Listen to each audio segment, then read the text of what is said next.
America, Israel, Iran కలిసి చర్చలు చేస్తున్నారంటే లేదు. ఇజ్రాయెల్ పార్టిసిపేట్ చేయట్లేదు.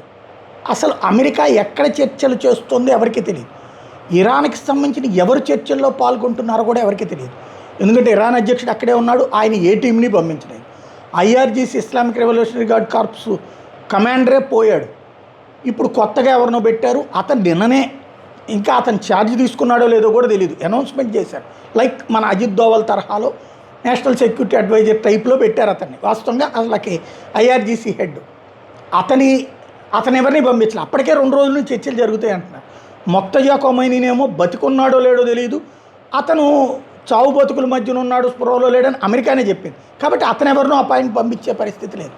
హుస్సేన్ ఖొమైనీ నాయకుడు కాదు, ఇంకా కన్ఫర్మ్ చేయలేదు. మొక్తజా ఖొమైనీ పోతే హుస్సేన్ ఖొమైనీ వస్తాడు, కాబట్టి అతను కాదు. మరి ఎవరు పంపించారు వీళ్ళతో చర్చలకి? ఎవరితో చర్చలు జరుపుతున్నారు? ఎవరి పేరు చెప్పి ఇప్పుడు కాల్పుల విరమణ చేశారు? ఎందుకు యుద్ధం ఆగింది? ఇది $1 మిలియన్ ప్రశ్న. అయితే పాకిస్తాన్ అర్జెంటుగా పరిగెత్తుకొచ్చి నేను మీ ఇద్దరికి కలిపి మా దగ్గర ఇట్లా చాయ్ బిస్కెట్ ఇస్తాం, మా దగ్గరకు వచ్చి చర్చించండి, మేము మీ చర్చలకు హోస్ట్ చేస్తామని ప్రకటించింది.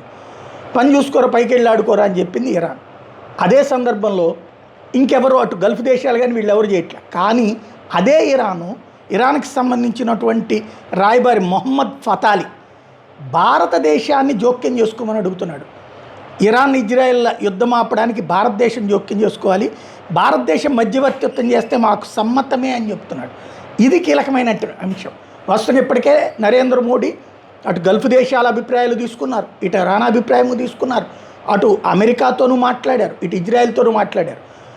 ట్రంప్ గాడికి మళ్ళీ పద్దాక ట్వీట్లు చేస్తే నేను అది పీకే, నేను ఇది పీకే అని చెప్పడిన స్మూత్గా చేసుకెళ్ళే చేస్తున్నాడు. ఒక ప్రయత్నం జరుగుతుంది.